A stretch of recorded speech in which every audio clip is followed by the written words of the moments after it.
welcome to FPL Mate, your best mate for fantasy Premier League content for the 2023-24 season. My name is Dan and it's time for our 100 Experts series video for Game Week 3. The video where we look at the top FPL managers and what they are up to this game week. What transfers will they be making? Will they be using any chips? And who are they captaining? We have got so much data today because all of our experts are making so many transfers. We're going to give you some real clues on who should be buying and selling this week. So guys, if you do enjoy this one, please do drop a like if you want more of this series, and do subscribe if you're new around here as well. Let's meet the experts.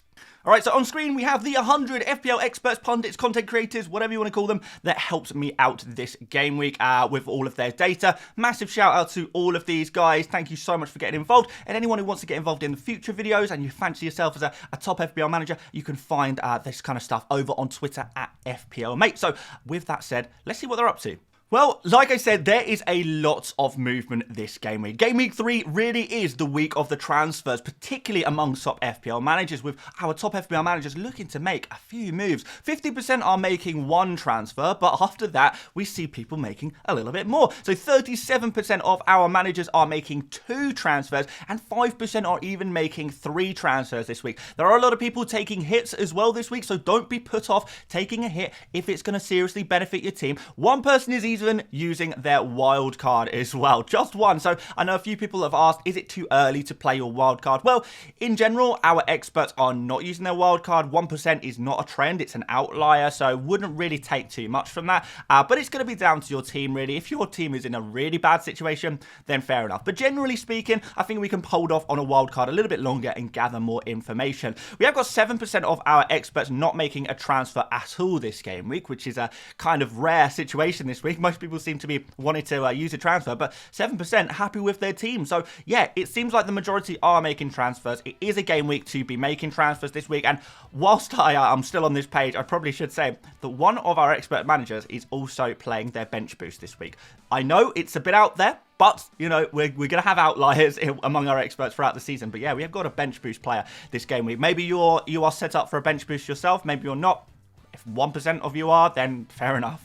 So before we go any further, I do want to have a look at the most popular Game Week 3 transfers in the world. This is not among our experts. This is the overall transfer moves that we've seen happen ahead of Game Week 3. And there's been a lot of moves in the overall FPL player base. There really, really has. So we have seen a lot of people going from Mbumo after his kind of few returns that he's got so far this season. A lot of people are going for him. I imagine this will go maybe up to 1 million new owners of Mbumo. By the time we get to the deadline, we're having a lot of people bringing him in. So Stupinian and Wissa also really high up here, over 500,000 transferring those players in already. Some different options here as well. So a lot of Brighton players, a lot of Brentford players. These seem to be the favoured players here. Mostly we've got the odd Man City and a Chelsea player there as well, but maybe not so much. But yeah, I want to have a look at these players because I want to compare these to who our experts are bringing in. So let's have a look. These players, how many of these players do you think are also popular among our experts? Well, if you said 5, you would be correct, because Mbumo, Wissa, Chilwell, Foden, and Julian Alvarez are the players who are not only popular in the world, but also very popular among our experts as well, but not necessarily in the same order. I feel like our experts are prioritising slightly different players than maybe the overall FPL player base are, which you're going to see very, very shortly. In general, that's not that many though. Considering how many transfers our experts are making and how many transfers the overall player base are making, you would have thought there maybe be a bit more crossover here, but not really. Only 5 of these players are actually popular among our experts, and there's a lot of other players who are not popular among our overall player base that actually our experts really like. So maybe there are some advantages to be had here, trying to get one over on more casual players, I guess, by going for some of these players that our experts really like, but maybe the casual players have maybe ignored so far. But there are a few players that our experts are just not interested in at all on this list. Estupinian, Mitoma, March, Isaac, and Luis Diaz. No experts are going for any of these players. In fact, some of these players are actually being sold by our experts as well. So despite their high popularity in terms of overall player base, our experts are just not interested in bringing these players in this week. That's not necessarily because they're bad picks. Players like Pervis Estupinian, Mitoma, March, if you kind of wanted those players, you probably should have bought them in game week before game week 1 or before game week 2. It's kind of at a point now where, you know, if you haven't got them already, well, what are you waiting for? You clearly don't want them that much. So yeah, I think most of our experts have a Stupinian already, and players like Mitoma, March, Isaac, Luis Diaz, if they were going to buy them, they would have bought them already, and now is not necessarily the right jumping on point, if that makes sense, to go for these kind of players, because there's lots more potential elsewhere, which we are going to explore up next. But in order to buy players, you first must sell players, and these are the most popular players being sold by our experts. And we can see Gabriel is once again the most popular transfer out among our top FPL managers, but this time it is even more. 36 out of our top managers, out of the 92 managers making transfers this week of our 100, are indeed selling Gabriel. That's quite a significant number. That is sort of, you know, well over a third of them, considering a lot of them sold Gabriel last week as well. And a lot of people didn't even have Gabriel. They made the Saliba switch before Game Week 1 deadline. We're probably going to see the last of the Gabriel owners this week kind of trickle out now. Now, I have to admit, I don't think this is an absolute priority transfer, but if you're looking for a move to make in your team and you just don't want to deal with the Gabriel potential rotation headache in future game weeks, it is going to happen from time to time in the future, then it might be best to just remove him from your team and don't look back. Just get rid of him and just be done with him. So obviously a lot of our top FPL managers are feeling that way. They don't want to deal with the Gabriel issue anymore. I've been a little bit on the fence on this move, but our experts seem to think, yeah, it's time to go. It's time to sell him. So that is the expert advice. It's not my advice necessarily, but it seems like Gabriel is the most popular sell, a definite sell, really. João Pedro obviously is slight rotation risk there as well. Despite Enciso maybe being injured, we've still got Lallana there. We don't know the extent of Enciso's injury. And to be fair, João Pedro could very well play this game week against West Ham, but West Ham, difficult opponent, and also you're still going to have the kind of rotation issues going forward. And there are some good forwards to go for right now as well. Salah is being sold. In fact, most of our current Salah owners among our experts are actually looking to remove him now. So yeah, not such a popular player moving forward. Watkins also being sold, which is interesting. I don't know if that's because people actually don't like Watkins, or maybe just there's a certain other forward that they would really like to have in their teams, which you're going to see very shortly. We've got Maddison being sold because of that injury. He's going to be out for at least one game week. Rashford is being given up on, but Bruno Fernandes, not really. I think there's only one sale of Bruno Fernandes among our 100 experts, but 7 on Rashford. So that maybe gives you an idea of the priority sell there. A few people still have Reece James, getting rid of him. Mubama, the 4.5 million forward, is being sold. Obviously, some of our experts are looking to change formation, and that can be backed up by Chukwuemeka being sold by 3 people as well. So yeah, our experts really are trying to switch their formation a little bit this week as well. With 2 free transfers, which a lot of people have, why not do that? Why not change that formation if that's something you want to do? You've got your eye on certain players. Why not? So yeah, these are the most popular transfers out. Let's have a look at the most popular transfers in. Well, I told you we wouldn't be seeing the same players at the top of the list compared to our overall player base. Yes, our experts like Nicholas Jackson. That is the popular pick of the week. That is the expert trend. The biggest expert trend, really, of the game week is to bring in Nicholas Jackson for the week. It's a really popular player at 29 out of 92 managers bringing him in to add to the people who owned him already as well. So, yeah, despite 2 1-pointers, still really popular. Fixture against Luton Town, and you feel like Jackson could be involved in a goal or 2 in that game. But he's not the only option, because Foden is showing a decent amount of popularity too. 22 are people bringing in Foden. He seems to be by far the most popular midfielder to bring in. In fact, if you look through this list, we've got Foden, we've got Mbumo. There's no really other kind of midfielders that anyone is interested in. So if you are looking to bring in a new midfielder into your team, even though the overall player base is saying, well, go for Mitoma, go for March, actually, the player after Mbumo is Foden. These are the 2 players that you want to be looking at as your new midfielder. If we're looking forward, we're looking to the future, we're looking for the fixtures coming up, why not? Foden, Sheffield United and Fulham in the next 2. You don't even need him to be a long-term option for him to succeed in your FPL team. So yeah, Foden and Mbumo, obvious guy, I guess, to pick. We've got Gusto in here as well. Julian Alvarez, again, for those fixtures, which is very, very nice. And Rico Henry is up here as well. 8 people bringing him in.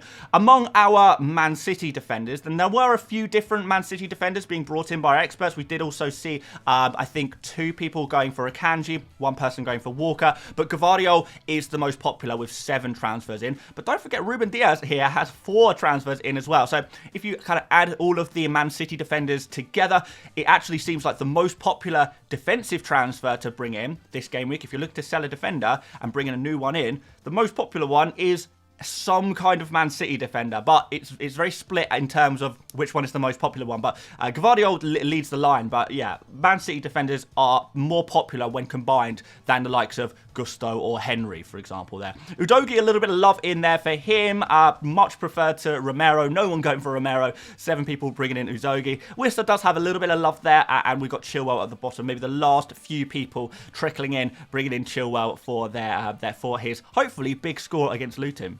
So with that in mind, let's suggest some transfers. First of all, the Gabriel issue or whatever other defender you have in your team right now. Some of you guys might still have Reece James or John Stones in your team, and you can make similar transfers to these, really. But yeah, if you're looking to sell a defender, it looks like the 3 popular picks are Henry, Gusto, and Gvardiol. And that's going to depend largely on your budget. Gvardiol at 5 million might be slightly out of your price range if you've got nothing in the bank. And obviously, Gabriel's dropped now to 4.9 million, so that might not be possible for you, which is fair enough. You still do have the option to go for Rico Henry there, still a very good option at 4.6 million. I imagine he'll go up a little bit more over the next couple of weeks too. If you want to go super cheap, Malo Gusto is potentially your friend there. Should be good for the next few Chelsea fixtures, and hopefully a few clean sheets there as well. No problem with going for him and freeing up a little bit of budget to go elsewhere. And then maybe in the future we can assess the other defenders and bring in someone else later down the line when obviously Reece James does come back into action. But for now, Gusto, a very, very fine pick at 4 million.